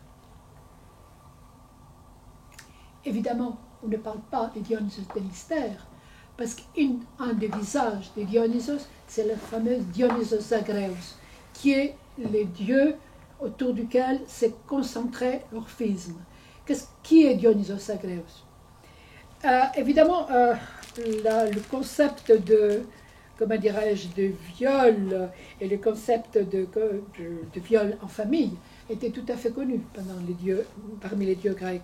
À un moment donné, Zeus tombe amoureux de sa fille, Perséphone, et il se transforme en serpent et il la féconde. Il naît alors un enfant qui s'appelle Zagreus, et c'est Dionysos Zagreus, et cet enfant était destiné de devenir le maître du monde. Sauf que Héra était très jalouse, comme d'habitude, parce que Zeus faisait des enfants à tour de rôle. Or, elle a convaincu les titans d'aller chercher l'enfant et l'assassiner. Et les titans ont apporté des jouets à Dionysos. On n'aura pas le temps de parler de la symbolique de ces jouets. Ils lui ont apporté des toupies, des petites poupées et un miroir. À un moment, quand le bébé, parce qu'il était encore jeune, regardait son visage dans le miroir, les titans l'ont attrapé, l'ont démembré, l'ont mis dans une grosse marmite, ils l'ont cuit et ils l'ont dévoré. Zeus s'est aperçu du drame, il a foudroyé les titans, et nous, les êtres humains, dit la mythologie, nous sommes faits des cendres des titans. Donc nous avons une partie divine en nous-mêmes, c'est la partie de Dionysos qui a été consommée par les titans, mais nous avons aussi une partie des titans en nous-mêmes, parce que les cendres, dans les cendres, il y avait la côté divine et la côté criminelle. Donc nous sommes prêts à faire le bien, mais nous sommes aussi prêts pour le pire. Et ça, c'est à cause de notre origine des titans. Retenez cette histoire de Dionysos Zagreus, parce qu'elle est très importante par la suite. Donc, nous avons un miracle, le miracle des... J'ai fait vite, parce que ça y est, je pars tout, parce que je veux quand même qu'il y ait des questions, parce que l'important, c'est pas que je fasse un monologue, c'est dans les dialogues qui se crée la connaissance. Bon, il y a un miracle des Triae, vous allez voir combien et comment, comment dirais-je, Éleusis devient un lieu mythique, un lieu athénien par excellence. Quand les Perses d'Exerxe avaient détruit la Grèce, détruit la ville d'Athènes, Hérodote dit qu'un Athénien qui était exilé, qui était du côté des Perses, un Perse, un Spartiate, ils étaient aux environs de l'Ésis, qui était détruite aussi, et ils regardaient la flotte pendant la grande bataille navale de Salamis, qui est à quelques mètres. Donc, tout d'un coup, ils observaient les flottes, et tout d'un coup, ils ont entendu un énorme bruit, comme s'il y en avait 30 000 personnes qui couraient, et la poussière se levait, et la voix Iacros se répandait partout. Et le Spartiate dit, mais qu'est-ce qui se passe? L'Athénien dit, c'est la grande fête.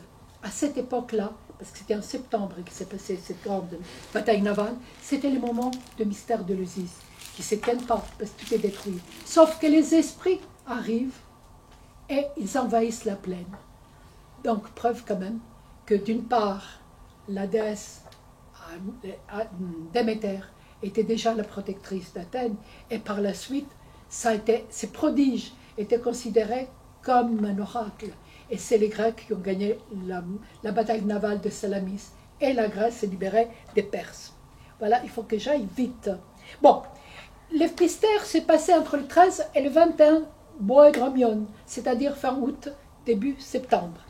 Et il y avait d'un côté l'archonte roi, la personnage la plus haut placée d'Athènes, l'ecclésia en entier qui participait à cette fête, et les épimélètes, des personnes qui soignaient l'ordre et qui soignaient le déroulement. Et d'autre part, il y avait deux grandes familles des princes, des anciens princes d'Éleusis qui composaient le sacerdoce. Évidemment, il y avait trois phases dans les mystères. Il y avait les petits mystères qui s'est passé dans les faubourgs d'Agra,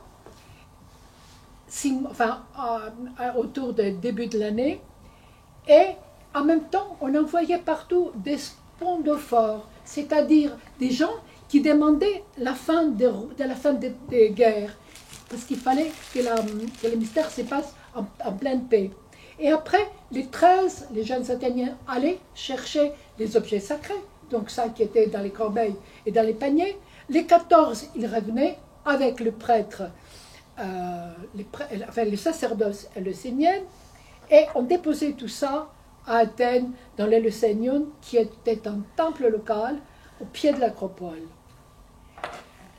Le 15, les gens se rassemblaient, et ceux qui devraient et on déclarait qui était initiable, parce que tout le monde, a priori, était initiable, à condition qu'ils comprenaient les Grecs, pour comprendre les déroulements de la fête, et à condition de ne pas avoir commis un crime. Les 16 étaient une grande fête de purification. Tout le monde partait à la mer avec un porcelet, parce que tout le monde sacrifiait. Toute personne susceptible de devenir un mystique, d'être initié, sacrifiait un porcelet à la déesse. Après, il y avait 3 jours de paix, et les 19 commençait la grande cérémonie. Les gens partaient d'Athènes et pour arriver à Eleusis. C'était le chemin que j'ai connu, moi. Enfin, les autobus passaient toujours par là, et je vais vous montrer 2 parties très émouvantes. Une, c'est la voie sacrée telle qu'elle était à l'Antiquité, parce qu'on l'a découvert à la suite d'une fouille, et à droite, il y a une borne qui déclare que ça, c'est la borne, comme on fait aujourd'hui, on met des plaques pour déclarer quelle rue, c'est la borne qui déclare la voie sacrée. Bon, par la suite, il y a Iacros, qui est une divinité. Est-ce que c'est Dionysos ou pas? C'est une personnalité bizarre, mais c'est lui qui ouvrait la grande procession. Derrière étaient les objets sacrés, l'archonte roi et les sacerdoces, les mystes et les mystagogues, parce que chaque personne qui devrait être initiée était accompagnée par quelqu'un qui connaissait déjà la cérémonie. Et c'est là où il y a les passages du profane au sacré. Et après, il y avait une foule laïque. On connaît quand même combien c'était une fête populaire par les grenouilles d'Aristophane, qui décrit justement le passage en fait, vers là-bas. Et on arrive jusqu'à un propylée que je vous ai montré tout à l'heure, et pendant 2 jours, du 20 au 22, il y avait les rites d'initiation. Il y avait d'une part la Miisis, un soir, un jour, et le lendemain, il y avait l'époptia, la vision. Donc, on pourrait accéder à l'époptia 1 an après la Miisis. Donc, on avait 1 an et demi, 3 étapes initiatiques. D'abord, à Agra, on apprenait, la théorie, entre guillemets. À la première, il y avait une première initiation, et à la suite, une deuxième. Qu'est-ce qu'on connaît du déroulement de l'initiation? Presque rien. On a par exemple une plaque votive qui montre les 2 déesses recevoir les personnes, les initiés. Tout le monde a des torches en mémoire du milieu de l'époque. Et on a un relief tardif assez bizarre et assez bâtard qui montre des personnages nus. On se doute quand même que l'initiation s'est passée comme ça. On a la présence dans un des reliefs du temple des démétères qui tiennent d'une part des épis et d'autre part des pavots. Vous voyez les capsules de pavots. Encore une plante psychotrope. On est vraiment dans... On flirte beaucoup avec les psychotropes à Eleusis et évidemment des serpents. On a encore un relief classique et il y a quand même des doutes si c'est de pavots que les deux déesses, mère et fille, se regardent et s'échangent ou si ce n'est pas des champignons. Encore une plante psychotrope. On a en plein psychotrope entre les crocus et les champignons. Et bon, si on aura le temps, vous me la posez la question, je vais vous répondre pour les Kickéons par la suite. Alors, qu'est-ce qu'on a comme description? On a ces textes de Clément d'Alexandrie, qui était un chrétien et qui accusait, qui faisait les pires idées sur les rites anciens. Vous reconnaissez les textes d'en bas, c'est la phrase des passes.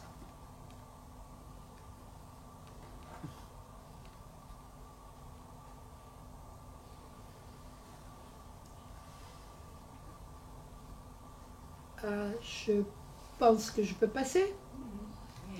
Et on a le seul texte qui probablement nous donnerait une solution sur le déroulement de 2 journées d'initiation, de 2 événements initiatiques qui étaient distancés de Nantes. Hippolyte de Rome dit que à la fin, la chose qu'on montrait aux initiés, c'était une épi de blé en silence.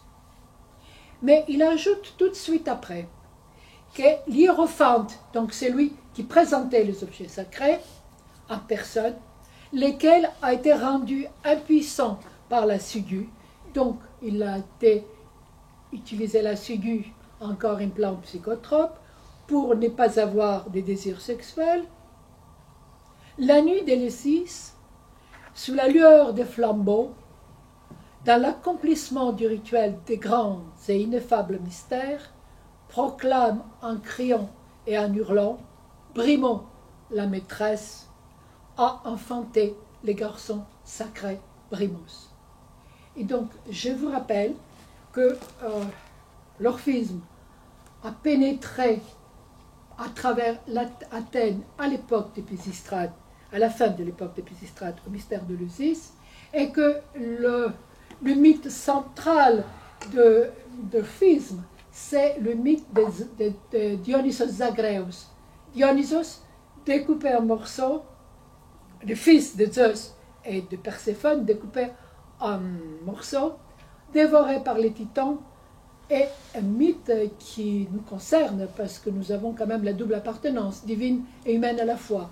Donc, nous sommes plusieurs, disons, à partir d'un moment où on est plusieurs à se dire, est-ce que dans la première initiation, on présentait, on jouait les drames du rapt de la fille et le retour de la fille avec les bonheurs de la mère et la richesse qui reviennent au monde, et à la deuxième initiation, l'époptire, est-ce qu'on ne représentait pas ces mythes de Dionysos Zagreus qui vous rappellent bien évidemment un autre mythe d'un sacrifice divin, les fils de Dieu. Donc vous voyez combien quand même le christianisme doit à l'orphisme et indirectement au mystère de l'Eusis. Ça, c'est un grand point d'interrogation.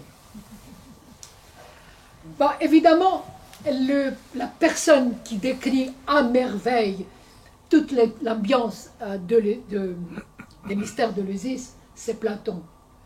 On suppose que c'est le banquet avec Diotima, la femme, la grande sage femme qui a initié Socrate au mystère de l'amour, qui est, quand Diotime explique comment on s'élève aux cieux, et on arrive au point d'avoir la suprême sagesse, on suppose que c'est un texte que Platon avait écrit pour décrire les mystères de l'Eusis, et finalement, il s'est emparé de la mythologie pour ne pas être accusé, quand même, de profanation.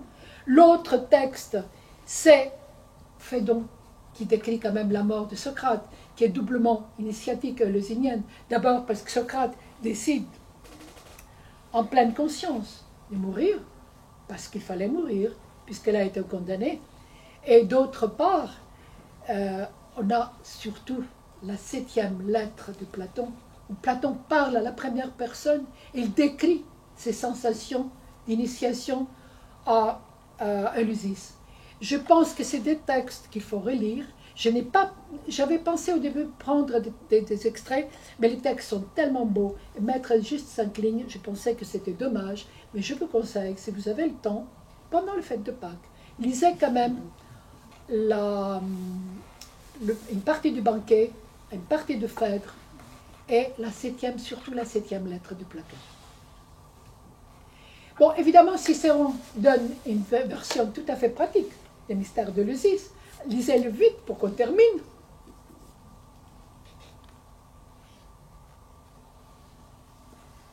C'est le côté pratique.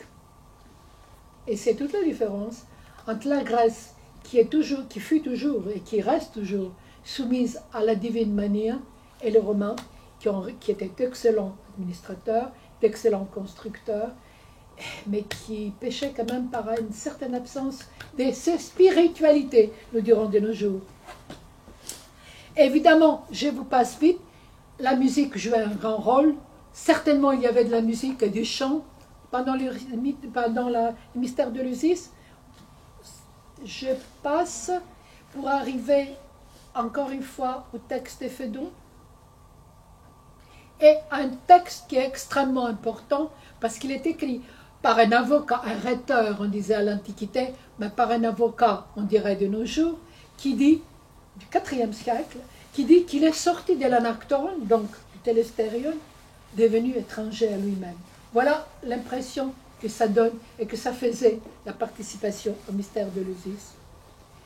Il y a Plutarque qui donne à 3 reprises ses impressions d'initiation, et Plutarque étant quand même servi pendant 40 ans comme prêtre à Delphes, étant un néoplatonicien, on peut difficilement croire qu'il affabule.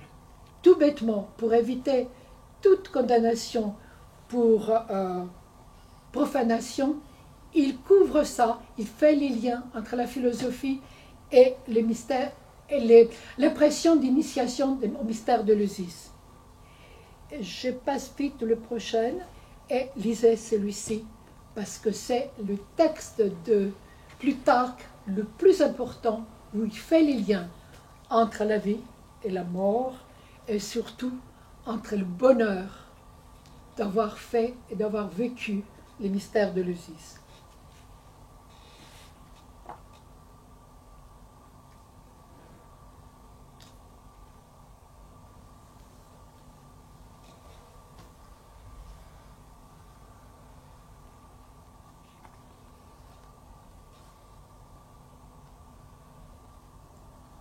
On pourrait quand même se demander si ce n'était pas quelque part les expériences qu'on appelle de nos jours de mort imminente.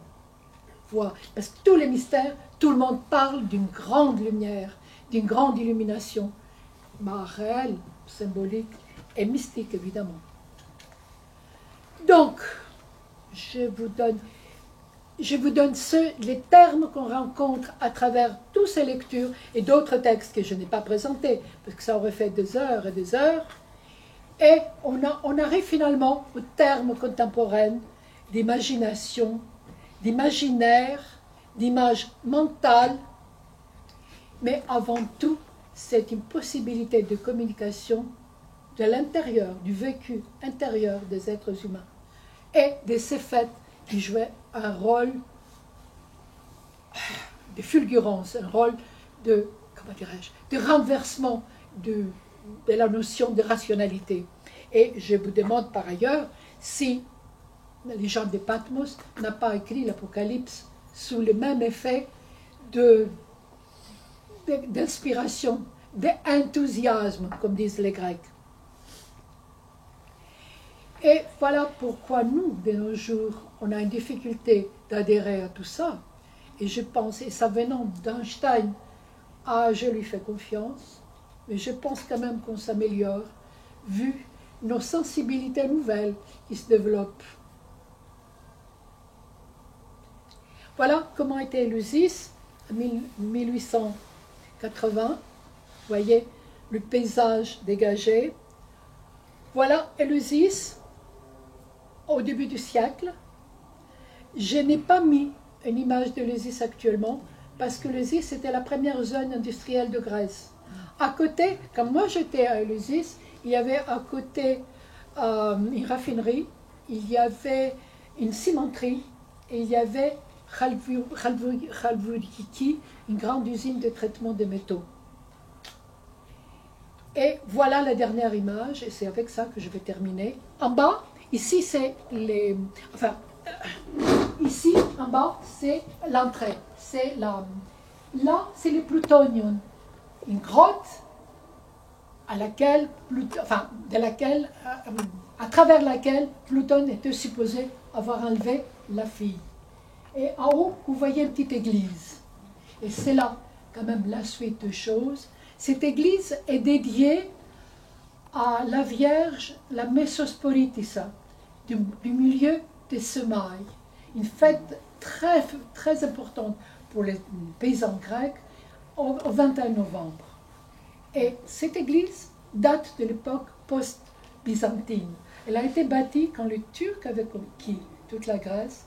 Et elle est bâtie comme un message de la divinité de la Mère de Dieu qui remplace Déméter chez nous d'une certaine façon. Et l'église est bâtie en haut de Plutonium. Donc, les liens est fait. Et dernière photo, voilà qu'est-ce qu'on offre comme première nourriture rituelle à la famille et aux gens qui participent à un enterrement. Des graines bouillies. Des graines de toutes sortes. Et voilà une cérémonie pour les commémorations, parce que les rites commémoratifs sont très très importants en Grèce. Et voilà une fête commémorative pour tous les morts, pour ce que vous appelez la Toussaint, qui est toujours fêtée chez nous en mars, comme dans les Linéons, les fêtes de Dionysos qui s'étaient nées en début mars, juste avant la fête primitive des exubérances et les grandes Dionysies, donc les représentations théâtrales. Eh bien, je vous remercie. Merci.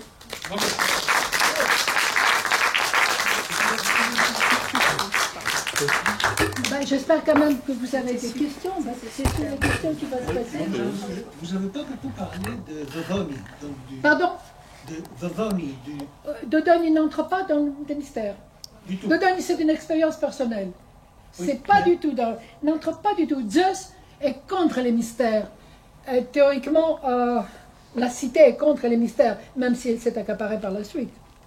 Mais il y avait là aussi un vampire. Ah, il y avait l'oracle de Dodoni, mais n'était absolument pas en liaison avec Eleusis. D'accord. La deuxième question,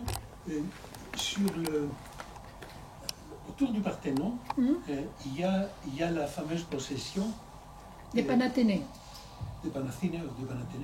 Est-ce que ça a un lien ou c'est uniquement pour décorer la statue d'Athéna, de la déesse?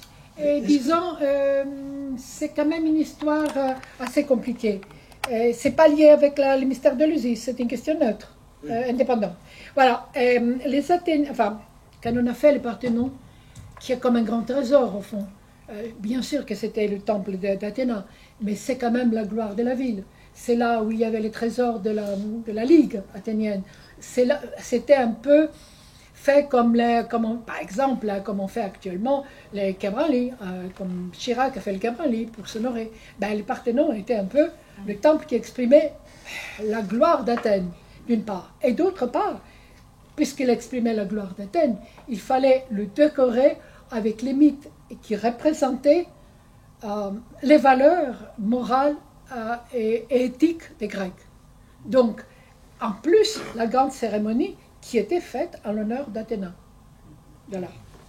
Et dernière question. Dans un très lointain souvenir, il me semble que on expliquait l'histoire de Déméter, de Dimitra, avec Perséphone.